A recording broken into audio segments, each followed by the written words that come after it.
Hello students, MPPSC pre 2020 test series की हमारी आज चौथी क्लास है।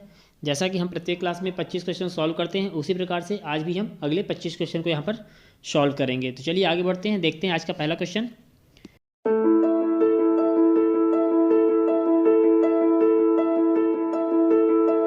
मध्य प्रदेश नगर पालिका अधिनियम किस वर्ष पारित किया गया? ऑप्शन दे रखा है 1956, 59, 72 अथवा 61।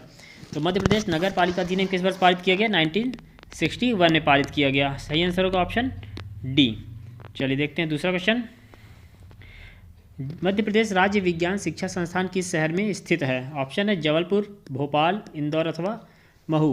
तो मध्य प्रदेश का राज्य विज्ञान शिक्षा संस्थान कहाँ पर है? मध्य प्रदेश के जबलपुर जिले में स्थित है। ऑप्शन ए सही होगा, जबलपुर। चलिए अगला क्वेश्चन देखते हैं, थर्ड नंबर क्वेश्चन। किस झील को ढेबर झील के नाम से जाना जाता है? ऑप्शन है जयसमंद झील, राजसमंद झील, पिछोला झील अथवा फतेह सागर झील। तो ये पहली चीज़ थी, चारों झील जो हैं वो कहाँ पर हैं? हमारे भारत के राजस्थान राज्य में है। क्लियर। अब बात आती है कि ढेबर झील को किस नाम से जाना जाता है? तो ढेबर झील, जयसमंद झील को ढेबर झील के नाम से भी जाना जाता है। क्लियर। ऑप्शन ए सही होगा, जयसमंद झील। चलिए फोर्थ क्वेश्चन देखते हैं। पुराणों की संख्या कितनी है? तो ऑप्शन है यहाँ पर 18, 19, 20 अथवा 23। तो पुराणों की संख्या, कुल पुराण कितने हैं? 18 हैं। क्लियर। तो आंसर इसका सही होगा ऑप्शन ए, 18 पुराण। चलिए देखते हैं फिफ्थ नंबर क्वेश्चन। एशिया का सबसे बड़ा सोयाबीन संयंत्र कहाँ स्थित है? तो एशिया का सबसे बड़ा सोयाबीन संयंत्र पहली चीज़ की वह मध्य प्रदेश राज्य में स्थित है। ऑप्शन है यहाँ पे सिवनी, मंदसौर, इंदौर अथवा उज्जैन। तो एशिया का सबसे बड़ा सोयाबीन संयंत्र कहाँ पर है? मध्य प्रदेश के उज्जैन जिले में है। क्लियर। महाकाल की नगरी उज्जैन। ऑप्शन डी सही होगा। चलिए सिक्स्थ नंबर क्वेश्चन देखते हैं। भारत का पहला ई कचरा क्लिनिक कहाँ खोला गया है? ऑप्शन है भोपाल, इंदौर, ग्वालियर अथवा जबलपुर। तो भारत का पहला ई कचरा क्लिनिक कहाँ खोला गया है? मध्य प्रदेश की राजधानी भोपाल में खोला गया है। इसका ऑप्शन सही होगा ऑप्शन ए। ये कचरा क्लिनिक जो है 22 जनवरी 2020 को खोला गया है। क्लियर। सेंट्रल पोल्यूशन बोर्ड और भोपाल नगर निगम के द्वारा इसको स्थापित किया गया है, ई कचरा क्लिनिक को। क्लियर। तो इसका सही आंसर होगा ऑप्शन ए, भोपाल। चलिए बढ़ते हैं अगले क्वेश्चन की ओर। नर्मदा महोत्सव 2020 का आयोजन कहाँ किया गया है? तो 2020 के नर्मदा महोत्सव का आयोजन कहाँ किया गया है? ऑप्शन है जबलपुर, होशंगाबाद, अमरकंटक अथवा नेमावर। तो 2020 के नर्मदा महोत्सव का आयोजन मध्य प्रदेश के अमरकंटक में किया गया। ऑप्शन सी इसका सही आंसर होगा। चलिए एट्थ नंबर क्वेश्चन देखते हैं। एशिया की सबसे बड़ी सौर ऊर्जा परियोजना मध्य प्रदेश में कहाँ स्थापित की गई है? तो ऑप्शन है रीवा, सिंगरौली, अनूपपुर अथवा सीधी। तो एशिया की सबसे बड़ी सौर परियोजना मध्य प्रदेश में कहाँ पर? रीवा में स्थापित की जा रही है। क्लियर। ऑप्शन होगा इसका ए सही आंसर होगा। चलिए देखते हैं नवा क्वेश्चन। कौन सा विश्वविद्यालय बंदियों को निःशुल्क शिक्षा की व्यवस्था करता है? तो बंदियों के लिए निःशुल्क शिक्षा की व्यवस्था करने वाला विश्वविद्यालय कौन सा है?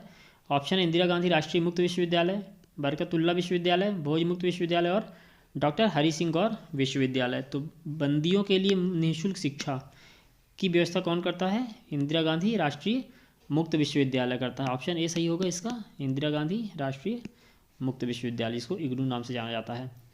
जवाहरलाल नेहरू पुलिस एकेडमी कहाँ है? ऑप्शन है सागर, दमोह, रीवा अथवा सतना।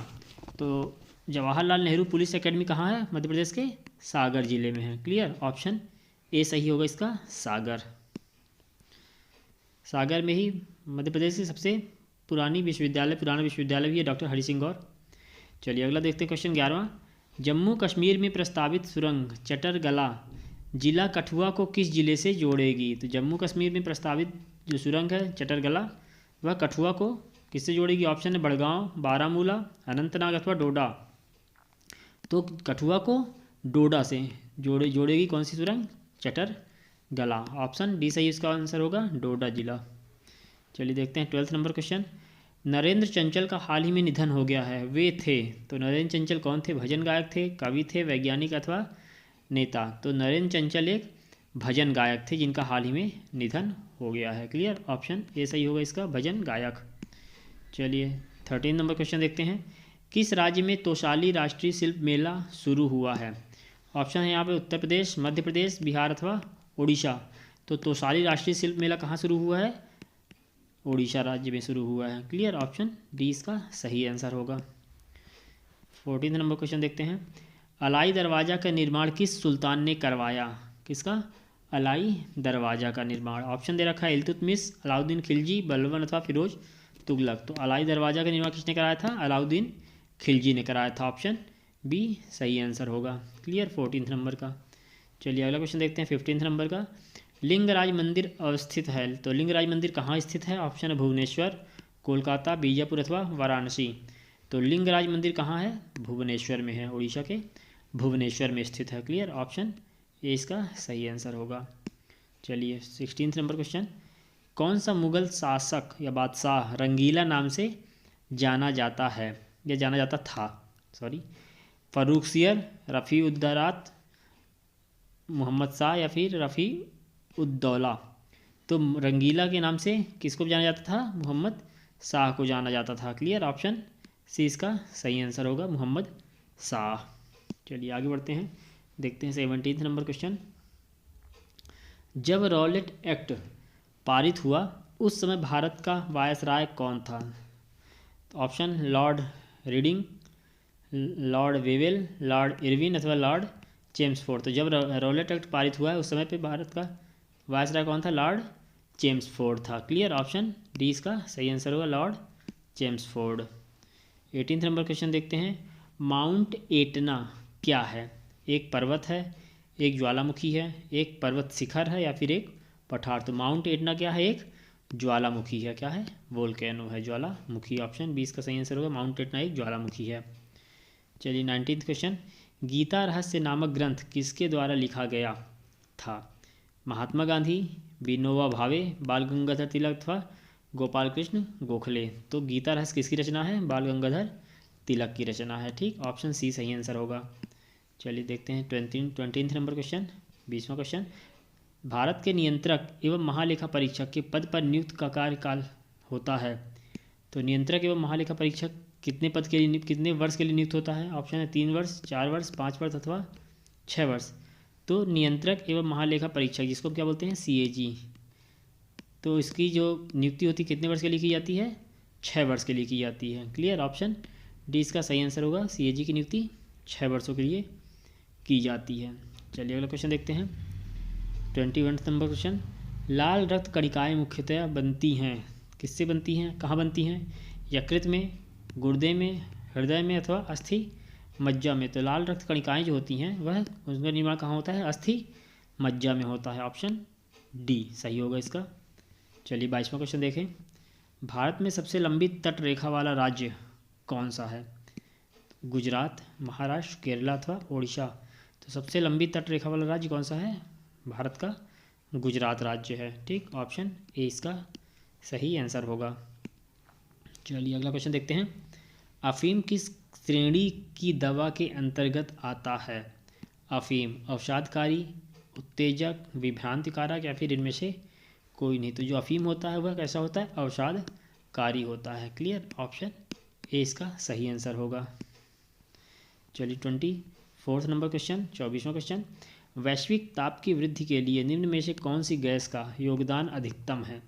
तो वैश्विक ताप की वृद्धि के लिए ऑप्शन है carbon dioxide, fluorocarbon, nitrous oxide अथवा मीथेन गैस। तो वैश्विक ताप की वृद्धि के लिए कौन सा उत्तरदायी है? कार्बन डाइऑक्साइड, CO2 गैस इसके लिए उत्तरदायी है। जो नाइट्रस ऑक्साइड है देखिए क्या होती है? लाफिंग गैस ही बोलते हैं, ठीक ना, इसको लाफिंग गैस ही बोलते हैं, ठीक ना, हास्य गैस। तो हमारा वैश्विक ताप के लिए जो वृद्धि के लिए उत्तरदायी कौन सी गैस है? Carbon dioxide. ऑप्शन ए इसका सही आंसर होगा। चलिए देखते हैं आज का लास्ट क्वेश्चन, अंतिम क्वेश्चन, ब्रिटिश शासन में सांप्रदायिक प्रतिनिधित्व की व्यवस्था निम्नलिखित में से किस अधिनियम द्वारा की गई थी?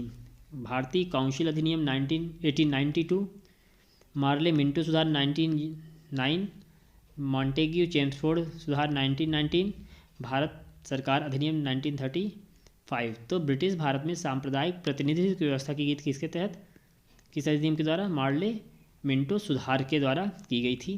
क्लियर, तो इसका सही आंसर होगा ऑप्शन बी, मार्ले मिंटो सुधार। क्लियर। तो ये थे हमारे आज के यानी कि चौथे दिन की 25 क्वेश्चन। आई होप कि चीज़ें आपको क्लियर हो रही होंगी, धीरे धीरे आपको अपनी तैयारी समझ में आ रही होगी कि किस लेवल की हमारी तैयारी है। ऐसे ही क्वेश्चन आते रहेंगे, आप जो है टॉपिक वाइज उसको कवर करते चलिए, साथ साथ हम चैनल के माध्यम से भी एक एक टॉपिक को कवर कर रहे हैं। तो चलिए मिलते हैं अगली क्लास में, तब तक चैनल साथ बने रहिए, वीडियोस को लाइक कीजिए, शेयर कीजिए, बेल आइकन प्रेस कीजिए ताकि आगे आने वाले वीडियोस की अपडेट आपको मिलती रहे। Okay, thank you.